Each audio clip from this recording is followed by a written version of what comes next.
The General Assembly adopted the resolution referring the matter to the ICJ in a split vote, 87 countries in favour, 26 against, with 53 abstentions, a move that was requested by the independent UN Commission of Inquiry into the Israeli occupation that is led by a South African judge and the former High Commissioner for Human Rights. We recommended that the General Assembly request an urgent advisory opinion from the International Court of Justice on the legal consequences of Israel's permanent occupation of the occupied Palestinian territory, of policies employed to achieve this, and of its refusal to respect the right of the Palestinian people to self-determination. In other words, for the ICJ to look at the consequences of this permanent occupation. And so I also take this opportunity to reiterate that it is the obligation of third states and the United Nations to ensure respect for international law and call for member states to employ appropriate measures to fulfill these obligations.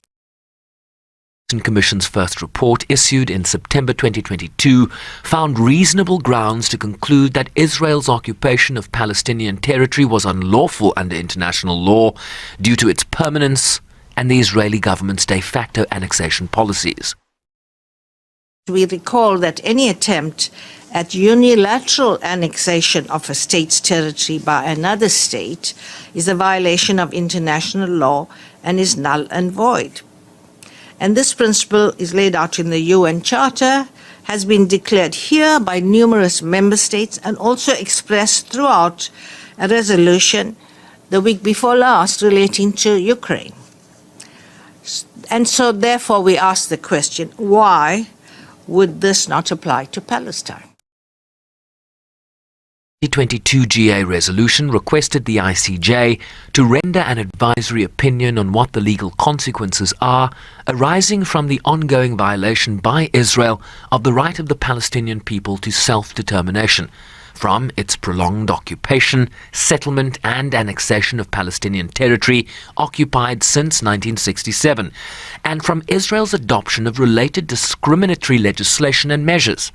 Additionally, to consider how these Israeli policies and practices affect the legal status of the occupation and the legal consequences that arise for all states and the UN in that regard. As Israeli settlements in occupied territories continue unabated, drawing criticism from across the board. I remain deeply troubled by the relentless expansion of Israeli settlements in the occupied West Bank, including East Jerusalem, that fuels violence and is impeding access to by Palestinians to their land and resources, reshaping geography on the occupied West Bank and threatening the viability of a future Palestinian state. If measures are implemented, they would further undermine prospects for a viable two-state solution. He reiterates that all settlements are illegal under international law and a substantial obstacle to peace.